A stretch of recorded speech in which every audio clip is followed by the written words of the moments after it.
አሁን ደግሞ ልብስ እንዴት እንደምታጥቡ ከኢትዮጵያ ወደ አረብ ሀገር ስትመጡ ማሽን አለ። በእጅ ማጠቢያ የለም።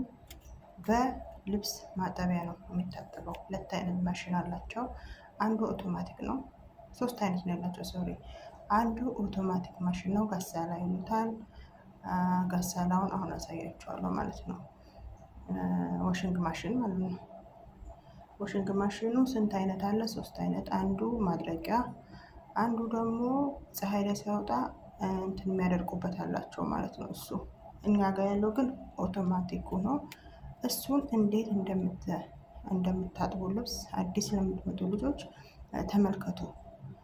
እንዴት ልብሱን እንደሚጀምሩ ምን አይነት ልብስ ነው የሚታጠበው፣ እንዴት ነው እስቲ የሚታጠበው ለምትሉ ለአዲስ ልጆች፣ አዲስ ከኢትዮጵያ ወደ አረብ ሀገራት ለምትሰደዱ ልጆች ይሄንን ትምህርት ይሆናችኋል ብዬ አስባለሁ።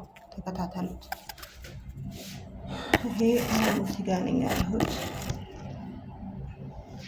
እዩ አሁን ይሄ እሰካዋለሁ። እዚህ ጋር መብራት አያይዛለሁ ማለት ነው።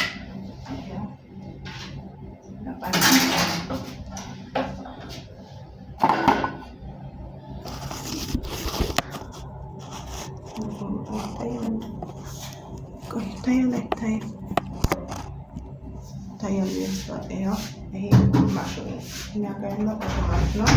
እንዲህ ይከፈታል ማለት ነው። ይሄ ሻምፖ ምንድነው? እሱ አባያቸው ብቻ የሚታጠቡበትን ነው እና የሰውየው ሾርት ጥቁር ነገር ብቻ የሚታጠብበት ነው። ይሄ አባያ ሻምፖ አባያ ነው የሚሉት ማለት ነው። ታያችሁ ቤንዚን ይላል። ተመልከቱ። ይሄ ደግሞ ክሎሮክስ ነው። ነጭ ልብስ ውስጥ ትንሽ ጠብ ይደረጋል፣ ግን እራሳችሁን ጠብቁ። ይሄ ከባድ አሲድ ነው፣ ይገላል። ትንሽ ከጠጣችሁት በጣም የሚገል ነው። ይሄ ክሎሮክሱ ማለት ነው። ጠጣችሁን፣ ይሄ ክሎሮክስ ይገላል፣ እጅ በጣጥሳል። ያለ ጓንት ፈጽሞ እንዳትጠቀሙት። በጣም ከባድ አሲድ ነው። ይሄን ይመስላል። ይሄ ለነጭ ልብስ ብቻ ነው የሚሆነው እና ለሽንት ቤት ያጸዳላል። በጣም ነው የሚሸተው። በጣም ሰው አፍኖ ይገላል። ሽንት ቤት ውስጥ ትንሽ የጠበቀ ማሳየር ከሌለ ጥንቃቄ ለዚህ። ይሄን ይመስላል። አሁን ምን አይነት ልብስ ነው የምንጨምረው? መጀመሪያ ነጫጭ ልብስ እንመርጣለን። ተመልከቱ። ይሄ ነጫጭ ልብስ ነው። እዚህ ጋር ላድርጎ በደንብ እንዲታይ ይመስለኛል።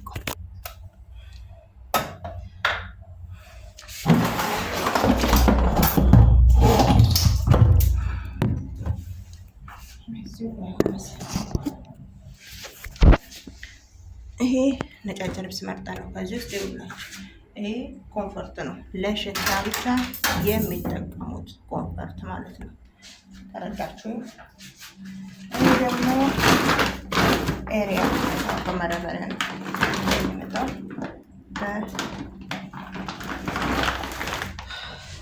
በማዳበሪያ ነው። ይሄ ኤሪያል ነው። ይሄ ኤሪያል ነው።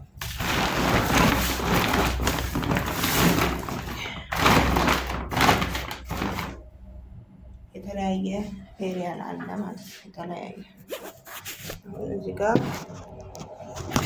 ተመልከቱ።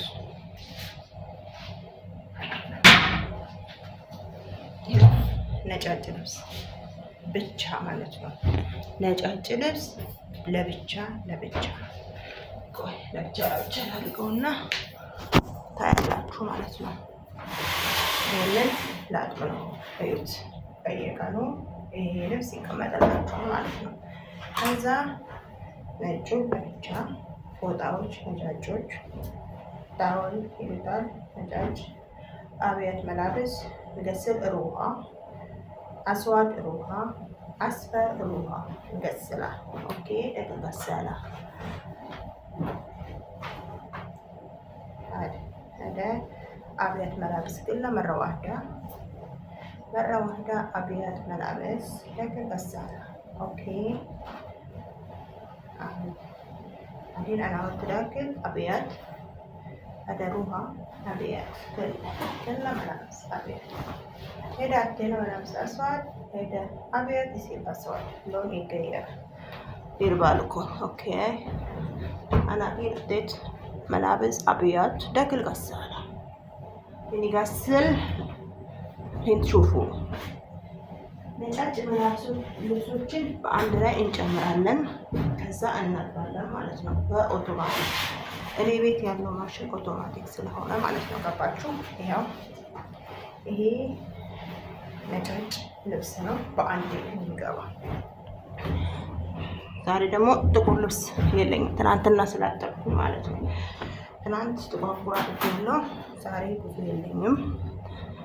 ፎጣ ነጫጭ የሰውየው ነጫጭ ልብሶች የሚሰፉበት ነጫጭ ልብሶች ሸሚዞች ብቻ ነው ማሽን ውስጥ የሚጨምሩት። ፈጽሞ ነጭና ጥቁር አንድ ላይ አይሆንም። ከለሩ ይለቃል። አንዳንድ ልብሶች ከለራቸው ይለቃል። ገባችሁ? ከዛ ይዞ ገደል ነው የሚገባው። ይሄ ለብቻ ነው የሚታጠበው። ይሄ ለብቻ ነው የሚታጠበው። ነጃችን الحين أنا أتذكر السلام ملابس كلها. أوكي كلها هديت أنا هاد الصابون. أوكي ريال فرحات أوكي بس أيوه أهون ሳሙና እጨምራለሁ ማለት ነው። ገባችሁ? ያው ሳሙና ጨመርኩ እዚህ ውስጥ ማለት ነው። ይሄን ትስባላችሁ ትጨምራላችሁ ሳሙና። ከዛ ምን እናደርጋለን? ይሄንን ማሽኑን ያው ሙሉ ነጭ ነው አደረገና ملابس أبيض نغسل مرة واحدة. اسمعوا عادل واشتغلوا عادل تعلموا مني يعني شوي زين. اوكي عليه راح اشتغل ماشي. انا هاد ملابس اشتغل. شوفوا هذا كتل يعني ጥጥ የሆኑ ልብሶች ማለት ኩትን የሆኑትን እዚህ ጋር እናደርጋለን ማለት ነው። አሁን እኔ እንዳለ የማጥበው ኩትን ናቸው። ገባችሁ? ነጫጭ ኩትን ቲሸርት ምናምን ናቸው ውስጥ ያሉት። ስለዚህ ይሄንን እከፍታለሁ ማለት ነው። የት ነው የምከፍተው? መጀመሪያ ከፈትኩት። ከዛ እችን የዳርኛዋን ኦፕን ማሽን ነው ይሄ ኦቶማቲክ ነው። ገባችሁ? ከፈትኩት ቆለፈ ማለት ነው። ልክ እንደ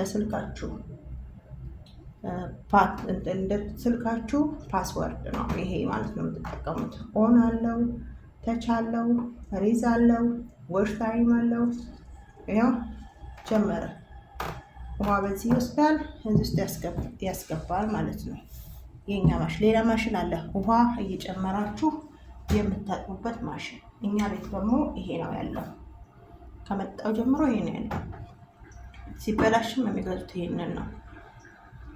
አንድ ሰራተኛ ስለሆንኩ ያለሁት ሁሉንም ውሃ እየጨመርኩ ያንኛው ማጠብ አልችልም ማለት ነው። ስለዚህ ይሄን ይመስላል የዛሬ ቆይታችን። አዲስ ለምትመጡ ክሎሮክስ፣ ዲቶል አለ፣ አሲድ አሉ ማለት ነው። ሽንት ቤት የምታጸዱበት አለ ጓንት ፈጽሞ እንዳታጸዱ። እጃችሁ ይበላሻል፣ ይገላል። አሲድ ነው፣ ኬሚካል ነው። በሰውነታችሁ ከገባ በጣም ከባድ ነው። ሽንት ቤት ውስጥ እንኳን አስገብታችሁ ኬሚካሉ ቁጭ ብላችሁ ሽንታችሁን ከሸናችሁት ወደ ማህፀናችሁ ቀጥታ ኬሚካሉ ይገባል። ለካንሰር፣ ለተለያየ በሽታ፣ ለኩላሊት ጠጠር፣ ለተለያየ በሽታ የሚዳርገን አረብ ሀገር ያለነውን ልጆች ይሄ ነው። ገባችሁ? ተረዳችሁ? እና በጥንቃቄ መስራት አለባችሁ ለምትመጡ ለምትሰሩ ልጆች ማለት ነው። በጣም ከባድ ነው። ጥንቃቄው በጣም ከባድ ነው። እነሱ ምንም አይመስላቸውም። የተለያየ ኬሚካል ነገር ያመጣሉ። እኛ በሽታ ወደቅን አልወደቅን ቤታቸው መጽዳቱን ብቻና ብቻ ነው የሚያስቡት ማለት ነው። ገባችሁ? እና አደራ ምላችሁ ኬሚካል ነኮችን ክሎሮክስ፣ ዲቶል አንድ ደግሞ አለ በጣም የሚያቃጥል ፍለሽ ማለት ነው። ለሽንት ቤት ጠፍ አደረጉት። ሽንት ቤቱ ፏ ነው የሚያደርገው። ደግሞ የእነሱ ሽንት ቤት ትንሽ ሽታ ካለው አይወዱም። ለዛ ደግሞ ፍሎሮክስ ይጨምራል ማለት ነው። ቅድም ያሳያችሁ በስማን በጣም ነው ያለበኝ። በጣም ሙቀት አለ እና ይህን ይመስላል። ውድ ጓደኞቼ፣ ተመልካቾቼ፣ የማከብራችሁ የምወዳችሁ የምትወዱኝ፣ ሰላም ፍቅር በሀገራችን ኢትዮጵያ ይሁን። ኮሜንት ለምታደርጉልኝ፣ ለምታበረታቱኝ እንድሰራ ይኸው ቪዲዮ እንደዚህ እንድቀርጽ ለምታደርጉኝ ጓደኞቼ እጅግ አድርጌ አመሰግናለሁ። ክበሩልኝ። አብረን እንጓዛለን ወደፊት እየተጋገዝን ማለት ነው። ስለዚህ የዛሬ ቆይታዬ እዚህ ላይ ያበቃል እላለሁ ማለት ነው። እንግዲህ ያለው ማሽን ልብስ የሚጠቀምበት ውስጥ ስለሆንኩኝ አንዳንድ ነገሮች እዚህ ጋር ላሉት ነገሮች ይቅርታ ጠይቃለሁ። ግዴታ ማሳየት ስላለብኝ ነው። እንዴት ማጠብ እንዳለባቸው፣ እንዴት እንደምንሰራ ያው ግድ ስደት ስለማይቆም ማለት ነው። ስደት ቢቆም መልካም ነው፣ ግን ያው ሰርቶ መብላት ግድ ነው። ያው ላባችን ቂጣ አርግተን ነው። አረብ ሀገር ሲባል እንዲህ ብር የሚታፈስ የሚዛቅ የሚመስላቸው ብዙዎች አሉ። እስኪ ትምህርት ብትወስዱበት ብዬ ነው። ይህን ይመስላል። መልካም ቆይታ